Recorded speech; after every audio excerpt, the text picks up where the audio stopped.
hello, parents. So glad you joined us tonight. You know, as a church here at NewPointe, one of the things that we want to do is we want to come alongside you as you parent your kids, as you try to help them build their lives on a foundational relationship with Jesus Christ. As a parent myself with 3 teenagers, I know this world that we live in is incredibly challenging as we raise our kids. And in fact, this particular generation, Gen Z, teenagers, preteens, they're called many things. They're called the adaptable generation. This is a pragmatic generation. But one of the other main descriptors of this generation is that they are the most anxious generation. And so we wanted to spend some time together tonight just talking about how do we parent our teens, our kids in this world through the high anxiety that many of them experience themselves. And if not them, their friends do. And if not now, maybe it's just a matter of when. So tonight, I'm so delighted to be joined by Dr. Tammy Smith. Thank you for joining us again. You have been an incredible resource for our church. Oh. And so thanks for all the time you've given to us. You're welcome. Your church is awesome. And I've been so impressed with how, people are leaning into stuff here. They're not just like, I want knowledge and that's it.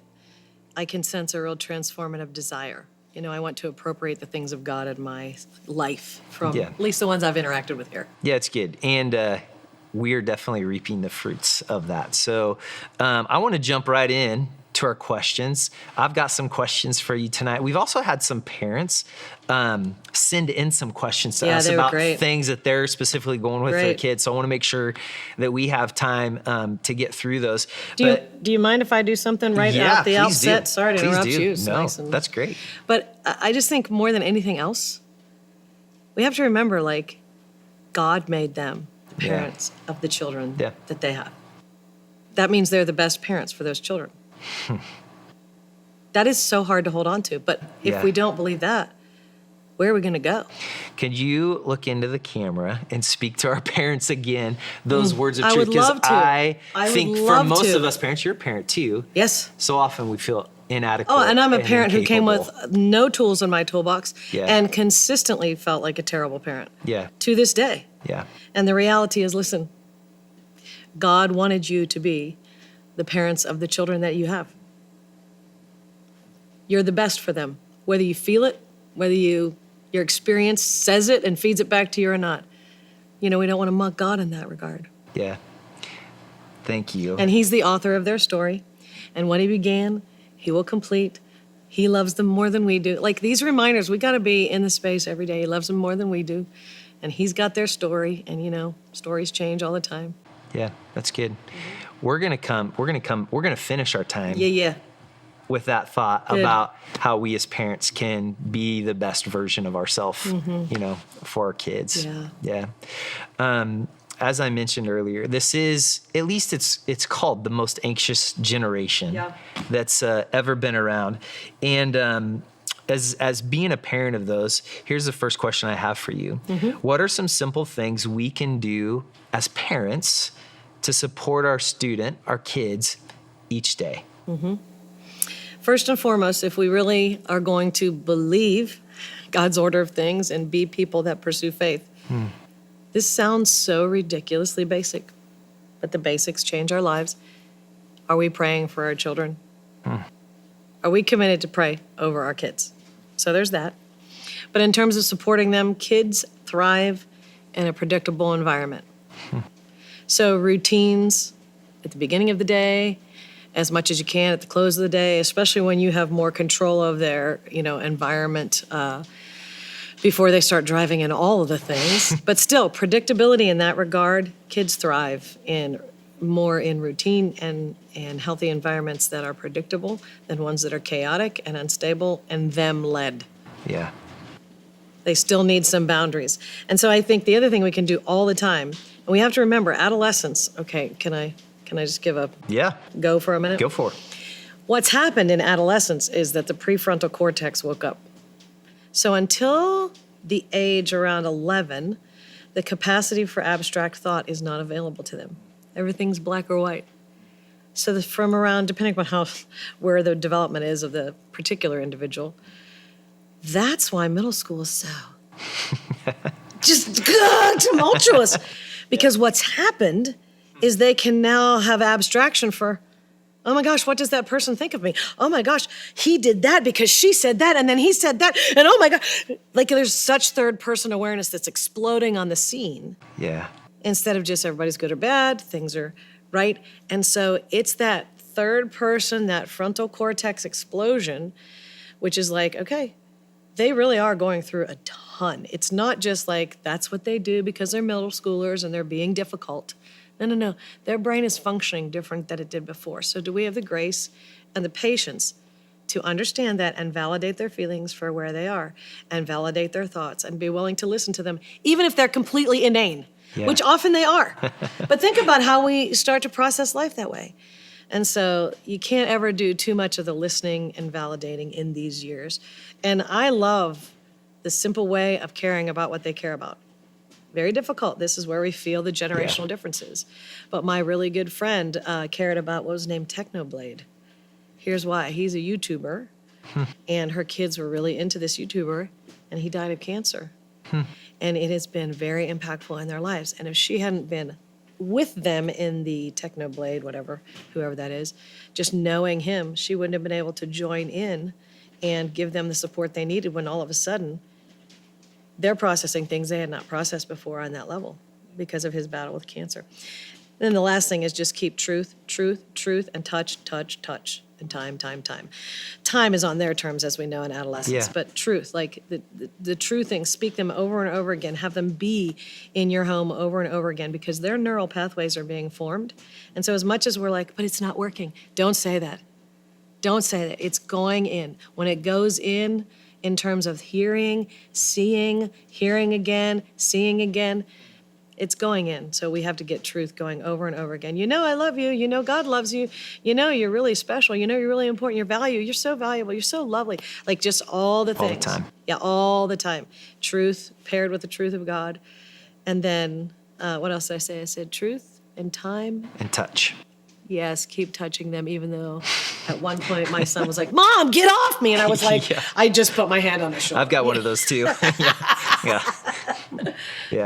Yeah.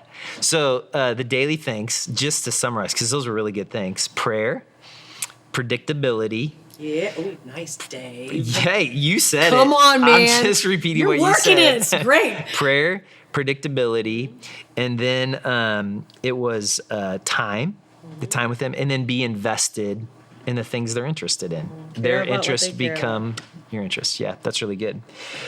For those of us that maybe suspect our students may be struggling with mental health, and that could mean a variety. We could spend all time just talking about what mental health means. But if we suspect, like, man, are they struggling with anxiety? Are they struggling with depression? What are some of the top risk indicators of students facing mental health challenges? And are there any particular signs we can be looking for if they're experiencing anxiety or depression? Mm-hmm. Yeah, I think it's really hard to put these over in one category, but I would say the biggest thing is changes in their typical habits. We're looking for a marked change. That's good. In who they used to be. So if they used to be like all through elementary school, they were super outgoing, even the beginning of middle school, and then for whatever reason, 9th grade, it's shut way down, no friend. It's just a marked change. Or if they've always been like super interested in music, and then all of a sudden, they don't care. They don't care about their music. They're just whatever, playing video games. Like, if there's a marked change, that's the first sign to go, hang on, what's up? Yeah. Right?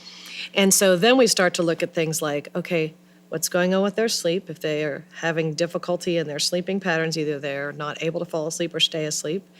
If things that used to bring them joy are no longer bringing them joy, right? If they have a marked weight change that is different than their development, their physical development, marked weight change, that's about 10 pounds in a month or two. Okay. So 10 to 20 pounds in a month or two, right? These are the kinds of things that show depression, senses of powerlessness and hopelessness, and significant feelings of sadness. That's depression. Okay. Okay?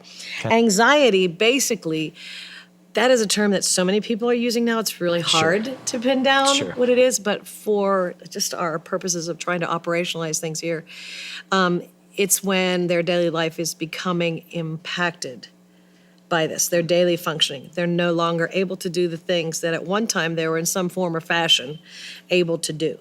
So if it's like anxiety is keeping them from being able to go to the gym and they used to go to the gym, or to be able to go out with friends and they used to go out with friends, that's when we know, okay, there's probably an anxiety problem that's going on that's more than just the kinds of anxious feelings we have that we need to learn to have fortitude in. Yeah. So that's depression, that's anxiety, but the biggest rubric I would say is look for changes in typical ways of functioning, market changes. Market changes. Listen for any sort of self-harmy stuff. That's the time to throw the flag no matter what. Because it either means I am so overwhelmed and I am so full, or I am so full of pain, Yeah. or I actually want to hurt myself. Yeah. It means one of those three things. Yeah. So as much as we're like, what are you talking about? We can't ever go there. Yeah. Because we have to hear that through the lens of what it is, even if it's not actual intent to harm oneself. Yeah. There's a certain sense in which self-harm, things like cutting, things like, binging behaviors of all sorts, they are actually a sign for like, I am so full of pain and so full of like, ugh, I don't even know how to deal with it, that I'm just trying to push for expression. Or it's just a sign of being overwhelmed and they don't know how else to label it as such. Yeah. That's tough to try to condense it down, but those are just a few thoughts. Well, it's such a big range. So I think the differentiators between depression and anxiety are really, really good. The biggest thing is the market change. Like, my kid seems like a different kid. Mm-hmm. Like, if you find yourself maybe saying those kind of statements, that's probably a good time to start seeking some outside help, you would say. After you have done an intentional, then I need to ask if there's another parent involved, need to be asking the parent what kind of things they see. And then maybe if there's a really good relationship with their best friend, or there's a really good relationship with like grandparents, That's good just advice. to get a data point on, do you see changes or is it just me? Because, we have issues too. So it could just be my issue. And so that's why we go, let's get a consonant data point along with the one we're pulling in. Yeah, that's really good. This is off the cuff, off the script. Yeah. But you had mentioned this, and so we use anxiety as a much more common term today than it used to be. Yeah. I often think about maybe more of the biblical term we use for worry. There's lots of passages on worry. Mm-hmm. For you, what's the difference between worry and anxiety? Do you see much of a difference between those two things? Are they more similar than they're dissimilar? Off the cuff, I would say worry has to do with that kind of common to humanity bait that would be universal. Okay. I think it's the reason that Jesus and God in his word, like the phrase, do not fear, do not be afraid. Yeah. He commands us that fear not, more than any other thing in the Bible. That phrase is more repeated than any other phrase in the Bible.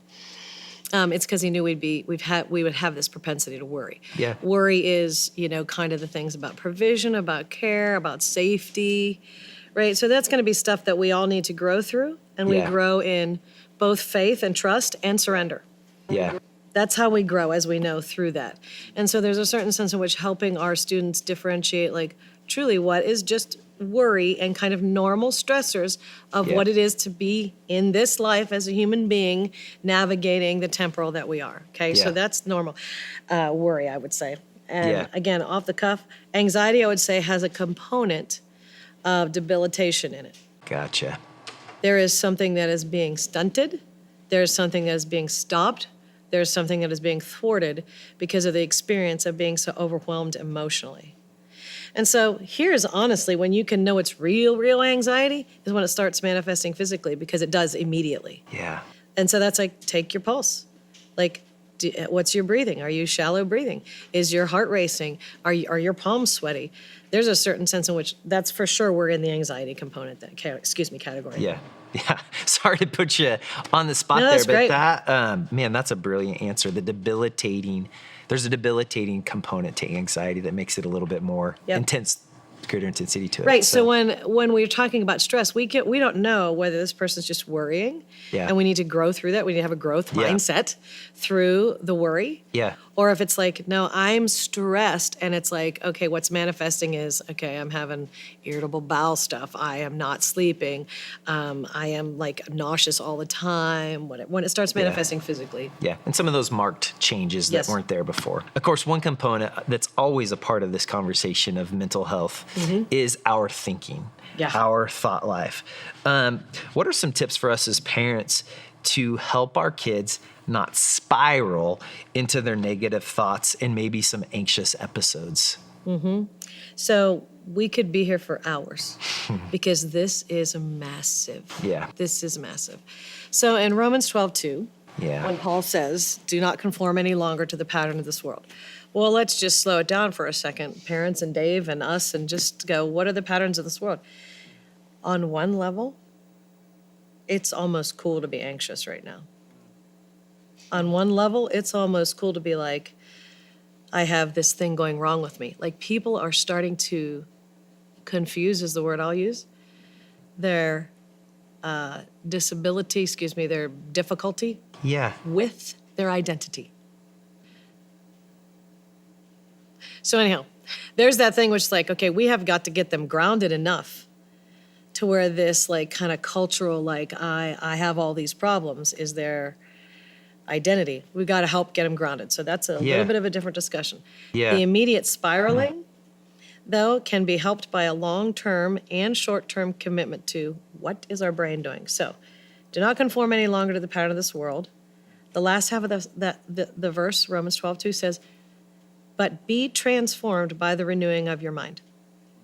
I love the Lord and his word that legit the way neural plasticity works in the brain, the way the brain works, we can literally be made different in our brains. Yeah. So it has to do with catching thoughts and changing them into what we want them to be. Yeah. And at first, it's not going to work to shift the neural pathways over, but over time, it has to do with electricity in the brain, and I really would love to just get totally into it. But Yeah. we need to trust that over time, 43 to 65 days is how long it takes for us, if we do the work daily. If we do the work. Daily. And how many days again? 43 to 43 65. 65. If you do the work daily. You know what happens at the end of 43 to 65 days? What's that? If we do the work daily, and researchers have all different time frames, but around there, we actually think and feel that way differently. Wow. So this is why, as parents, we keep speaking it. We have our children speak it. We have them write them. We have them be around other adults who speak those kind of things, but in different language than us. Like all the sources that we can expose our kids to about being grounded in Christ and about dealing with anxiety. Yeah. But in terms of an immediate negative spiral, well, usually that means, Dave, so we're jumping here. Usually that means that the amygdala, this back part of the brain, has hijacked the higher level functioning parts of the brain. Yeah. So because of that, if spiraling starts, we can't be logical. Yeah. Legitimately, if I say it Yeah. that way, legitimately, literally cannot cannot think clearly. Yeah. Because what's happened is cortisol has washed over the rest of the brain, and we have fog brain for the next 35 to 40 minutes. So that's why when you're talking to your student, and if they're truly anxious or you get anxious, you get activated. That means the amygdala has been activated. We're not going to have good discussions for a little bit. Yeah. We have to then do the basic things. And this feels weird, and it's so right. We have to stop. We have to just focus on our breathing. We have to do things like calm down, right? And so the things that I would say, if you're actually with your student trying to help them not spiral, Yeah. get down on have them sit down, get down on their level with them. Like, even if you can be lower, that's magical, by the way. Not up here, Yeah. right? Below them. With them. Below them. Yeah. And take a drink of water, and let's do some breathing. And the reason we do breathing is not just because, like, that's what you do. It's because it stimulates what's called the vagal nerve in the back part of against your diaphragm, Yeah. which makes your body settle down literally. Yeah. Calms the you said the word. I won't try to say the part of the brain. Amygdala. Isn't that a person that was in Star Wars? Yeah, I feel like I'm saying a bad word or something. I don't know. So Anyhow, the point is, the spiral, when it starts, we got to do physical for a minute before we can attend to the thinking at all. Before we get into the spiral, to keep us from spiraling, are the kinds of ways in which we help them train their thoughts. So one of the things that's just a me thing, this is not like I don't know, because the student is just going from black or white thinking to more complicated thinking. Yeah. I think the sooner we can help them realize it's not either or. It's not either I'm going to die or I'm going to live. It's not either everything is horrible in my life or everything is wonderful. Yeah. To help them start to differentiate, like, yes, this is quite uncomfortable, but it's not going to kill you. And so can you feel the discomfort, and can you feel like, no, and just help them parse apart. Say things like, yes, while these 10 things in my life are going poorly, here are the 20 things in my life that are going well. To help them start to get into the both and thinking is very helpful to keep from anxiety spiraling. So that's great. So as you were talking, I think I had about 30 scenes from my own parenting moments Me too. rush into my head. But I think what you said is good, because I don't know if this is a guy thing, a dad thing, but when my kids are struggling, I've got 3 things that if they just did right now, like they'd be fine. And like we could move on. And there's truth there. They would, but I think what I hear you say is almost like placate them for a little bit, or comfort for a while, get on their level, maybe breathe together, just sit for a while. That could be 5 minutes. Maybe it takes them a night until the next morning after a good night of sleep. Depending on who they are and how activated they got, you're nailing it. But then you come back and have I know it feels like this, but here's also the rational side. I know it feels like this. Not but. I know it feels like this. That's a great differentiator. And I understand how you could have gotten to those kinds of conclusions and reactions. I understand that. And there's also stuff I want to add to this. Can I please, will you allow me to speak into this? Because I'd really like you to be open to me as I try to help you from my vantage point as older than you and having done more life. Yeah, that's great. Awesome. That was a lot of good stuff in that one answer. Here's another question that a parent sent in that I really, really liked. It says, how do we help teach our kids patience in an instant gratification world when things don't go their way? Well, since pretty much every adult I know is still struggling with that, right? Good luck with it, right? Yeah. One of the things is to, how do I say it? My school counselor friend, that she's a Jesus lover. She says, don't rescue your child from experiences that grow patience. The parents of the generation that has just gone into their 20s have a really, really, really hard time. It's why they got the whole helicopter parent label, because we became the generation that went from over here, which is like we got wounded by having free reign in the neighborhood, by not being attended to that much. So we went over here to where people are in car seats until they're 12, right? And so this is what's happening. And so this parenting is like, I have to keep you from being hurt at all costs. I must protect you at all costs. That develops no resilience. Yeah. So here's the thing. We actually want them. This is so hard for us. We want them to fail on our watch at home while we have the capacity to input and help shape that. But if we're protecting them from everything, right, then they have no fortitude going into living on their own. Yeah. Which is why so many are having such a difficult time launching. Yeah. So I don't know what parent it is that needs to hear that right now, but we've got to be willing to let them have hurt. Yeah. And not swoop in and fix it and remove them from that school and remove them from that friend group and remove them from that activity just because it was difficult. Yeah. Now, believe me, there are lines where we do need to do that. But to do that in every way is not good. So I think the patience thing is like that. Yeah. That's so often the reason we are not helping our children be patient is because we don't have the patience for like their pain in it. Yeah. You know? We want to fix. We want to fix. Yeah, we want to fix. We want to fix. It makes us feel better as parents. Yeah. Rather than like, no, we have a long-term picture. We have a long view. And the long view is I got to get them ready to launch into this world in a way where they're going to be able to function healthily and in security. Yeah. And so things like letting them natural consequences for like, no, you cannot have 10 snacks before dinner. Yeah. We're going to all wait till dinner. I'm hungry too. We're all waiting till dinner. We're not having those snacks. Like small things like that. Yes, you cannot have this item that everyone in your class has until you save up the money for it. Just the normal kinds of things Yeah. that happen in a family. But even so, if we're not really understanding what's going on, we're going to be so rescue-y Yeah. that we're not even letting the natural things play out. Yeah, that's good. That's good.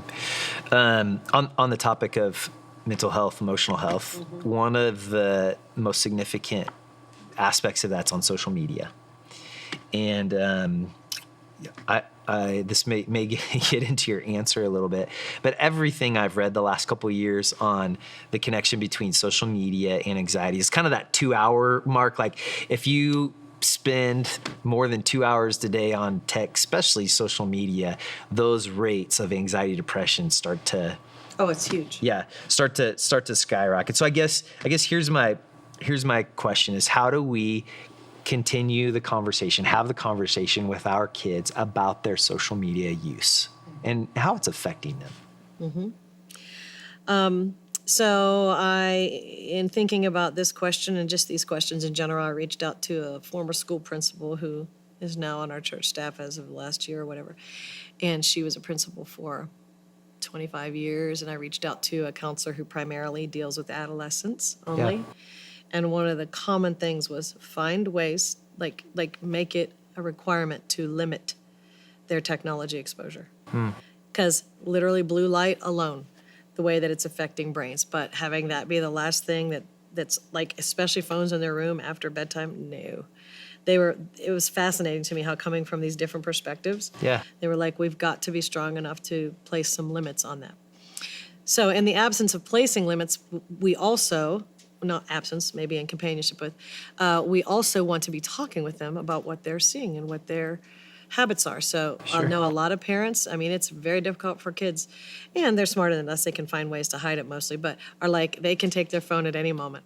I remember I had a moment with my son, I was like, and he was like, no way. And I was like, I'm paying the bill. Yeah. Because I had a sense, like, what are we looking at here? And so there's a certain sense in which, if you're brave and strong enough to realize, like, I'm the one paying this bill. Yeah. And I'm also responsible for the sanctification and formation of this Yeah.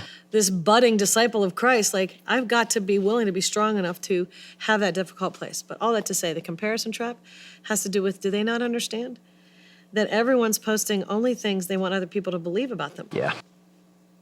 Everyone, including the adults. Like, I know so many adults that are in full-on depression right now because their family members and their friends are all doing things that they're not. And I'm just like, what are we doing? We're only posting Yeah. the things like, when's the last time you posted a bad picture of yourself? Like, you look bad. When's the Yeah. last time you posted you failing at something? Yeah. And for them to really have a sense of, like, this is the damage that it's doing. And you and I talked prior to being on camera here about how the algorithms Yeah. for social Yeah, that's media really good. are designed to pull us towards the disturbing, to pull us towards the insecure, anxious places. Yeah. I could say more about that, but Yeah. there are movies and documentaries about that. Yeah. Well, you shared, I mean, I will pull out just the one study they did on babies, Babies. and the faces they're drawn to. Can you Babies, just share the about research that? shows that babies will look at an angry face before they will look at a pleasant face And for longer periods of for time, longer right? periods of time, Yeah. right? And the algorithms behind social media are designed to do that exact same thing. So it's destroying us in many ways. The comparison thing is, okay, look, this angle, this person's. So we talk about things that are like, okay, is this airbrushed? Of course it is, Yeah. right? I have a friend who, she said to her son the other day, she said, I just want you to know, and he is just 8th grade, 9th grade. I want you to know that I know you're watching things. Buckle up, everybody. I know you're watching things that have sex in them. Yeah. And she said, and I just want you and I to be able to talk about it because movie sex is not real. Yeah. It's not what it's really like. And so same thing with her daughter. She said, okay, I want you to look at your favorite, influencer. Look at how these images are altered. And to just be able to start to get behind. And some of the documentaries and stuff coming out now are that. And I would encourage watching them with your student. But That's great. Yeah. That's great advice because all of us love to talk to our kids about sex. So Right? that's our favorite thing to do. You have to be comfortable with that in the first place. Yeah. Well, I think the other But thing, that's truth there about like we've Yeah. got to be willing have courage. to It's courage. to be brave enough to talk Yep. about things with the right words. Well, I think you had mentioned checking their phones, which personally we've done that better at seasons than not with our kids. And if I'm being honest, I'm always a little bit scared of what I'm going to find 100%. because I'm like, okay, because what I find, I'm scared for them. I'm scared for the conversation that we might have to have. Yes. It is your word It's choice so of courage hard. was It's so hard. was really good. On the you'd kind of connected two things like the social media use, especially the more of it, the rates just skyrocket with the anxiety, depression. Do you think it's as simple as it because it's just comparison? It's I'm comparing myself to somebody else. Is it as simple as that? You 100%. think? Yeah. And then we have this hellish schemer against us. Totally. That is like Totally. offering bait in those spaces in the place of our soul of, see, Yeah. you're less than, you're not wanted, you're not included. How huge is that one? Right. On every level. Yeah. And so let's just have a little sidebar. Hey, parents, can you please compliment your beautiful adolescent daughter on something else other than her physical appearance? Let's be real mindful of our language. Like catch adolescents doing things that are like catch them doing things that are positive. Comment on character qualities. I love how you always make people feel so comfortable. I love how you put fashion together. It's amazing. great. I love how kind you are to your sister when she is not so kind to you. Like I love how patient you are. I wish I had your patience. Yeah. Where we are literally, that's the kind of stuff that's coming out of our mouth rather than you are so pretty. Like that's great, except for that feeds right into our culture. What is It pretty? does. What is pretty? What is attractive? Yeah. Right? It's what our culture says. It's going to be not what it is in 20 years Yeah. from now. It's not what it is in Japan right now or Africa. Yep. Right? It's just completely culturally bound, and we are buying right into it. And so, And I'll add to that. Yeah. That's not just the message we want to give to girls. It's to the boys as well. Because boys, again, Preach. this goes both ways, right? But performance, like for a lot of guys, it's about how they've achieved something, Yes. how they've performed. And as parents, we don't want to just compliment them on that, but also their character traits that we love about them, whether those are leader, servant, intelligence. There's all kinds Creative, of other creative, funny. all those kind of things are super important. So, I mean, just the small things yeah. like, We want our praise to be very well rounded. exactly, which means we've got to be intentional, Dave, because we Yeah. ourselves have been shaped in this culture and Yeah. are continuing under the barrage of all of the contemporary Yeah. messages. Even if we watch just a football game, think about how many messages we're getting in something like that, just watching a sporting event of some sort. So we've got to be intentional. So here's one of the things, and this is an actual, like, do it. It'll make a big difference. Make a list of the positive things about your kid and keep that list going. Like, came in, put their shoes away. As a matter of fact, they always come in and put their shoes away, which is very unusual. And I don't pay attention to that because the rest of the room is a slob fest. Do you know what I mean? Yeah. But they're like, no, but I'm so focused on the slob fest that good. I'm not paying attention to the fact they have some orderliness in our common spaces. Okay. Or they're obedient in this way. Or they're kind-hearted in a way that the other siblings are not. And we're so focused on how the other siblings are not paying attention. Or we're so focused on how these siblings are not kind-hearted. But these siblings are also the ones that bring the fun to the family. Yeah. Like legit, like Yeah. having a list where you're thinking it through, because you will not have it in the moment. We don't have Yeah. it in the moment. Yeah, so parents, I just want to keep things as practical. I'm a practical person, so Killing it, Dave. We've talked about a lot of things: the prayer, the predictability. We talked about being involved and interested in the things that they're interested in, how we affirm them, and the things we affirm them about her.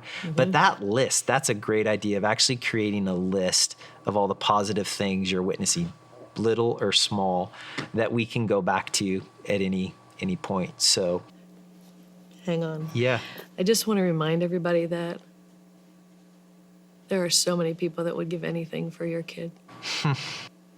Like if you don't have people that have fertility issues in your life, if you don't have friends that have fertility issues in your life, or that would give anything to have your pain in the tuchus yeah, teenager, they'd give anything for her or him. Yeah. That's a good reminder. And to just be like, this child is a gift. Yeah. This child is a gift to me, whether I feel like that, right, Yeah. or not. Yeah. And I want to say one other thing about Yeah. parents. Any parent that thinks they're doing a good job, I'm like, because only the parents that are feeling like they're doing a bad job are actually doing a good job. Like, I don't know any parent that's doing a great job that feels like they're doing a great job. Yeah. It's part of the gig. Wow. It sounds like very sage advice, Dr. Tammy Smith. I like that a lot. I've got 2 questions left. Yep. The first one, I think we've started to talk around a little bit, especially as we talk about comparison and social media and look at other people's lives. It's identity, the affirming. Like, how do we help our kids in their own personal identity in Christ and understanding their own strengths and who God created them to be? Literally, I'm going to say programming. It's getting around that truth over and over and over again. So when they come home and they've had a bad day, of course, the first thing we do is we listen to the whole thing, and we extract out as much as we can, and we empathize as much as we can. We do not minimize, right? And we do the best we can at like meeting in this space of like, that is so hard, that is so painful, that does suck, that's terrible. Yeah. Like, okay, we do that. And then on the back end, we're like, but don't you ever forget. Don't you ever forget. Like, these people are just people going through the same things you're going through. That you are a special child of God. He made you just the way he wanted you. And if you have to be like, fingerprints, hey, fingerprints. There's only ever supposed to be one of you. You're not supposed to be like anybody else. What are we doing? Looking at everybody else. There's only ever in the history of time going to be one person that has your fingerprints. Wow. That's because God only wanted one of you. So there is no comparison. And to be like and you are special and you are valuable in God's economy. If we're looking to the left and to the right for value, that'll change. Yeah. We got to keep just over and over telling them who they are. Yeah. Yeah. That's good. That's really good. Last question. We kind of started our time together with this, but before we can really help our students, help our kids, our own health, has to take not precedence, but we have to prioritize it for sure. What advice would you give to us as parents in being healthy ourselves so we can be better parents? Yeah, so literally the very best thing you can do for your children is to be healthy yourself. Because, Dave, it's all caught more than taught. It's all caught more than taught.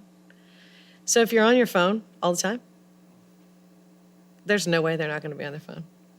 If you are like, this 10 pounds is just making me, 10 pounds from old age is making me crazy. I can't stand it. They're going to catch body image stuff. Yeah. If it's like conflict must be avoided at all costs, they're going to have difficulty with more is caught than taught for sure. And so we've got to work on our own health. We've got to be willing to be like, okay, I do not have it all together, but there is a way in which I can be honest about my struggles that engenders health in my kid. There's a way that I can be honest. There's a way that I can be like, you know what? I was just mad when I said that to you. I didn't say it in love. And I'm sorry. Like later, apologizing later. One of the most bonding things you can do is ask forgiveness from your child, right, in that regard. But we have to be healthy enough to do that. Have to be healthy enough to be like, I don't have it all together. But here's one of the biggest things I found, and, I really feel like we could just talk about this for a long time. But if we're not secure in identities, a very common bait is for us to try to get it met through our kids. And I know too many parents that want to be, and I had this struggle. I did. Too many parents that want to be their kid's friend and have their kid think they're the best parents ever. Yeah. Rather than actually being a good parent. Yeah.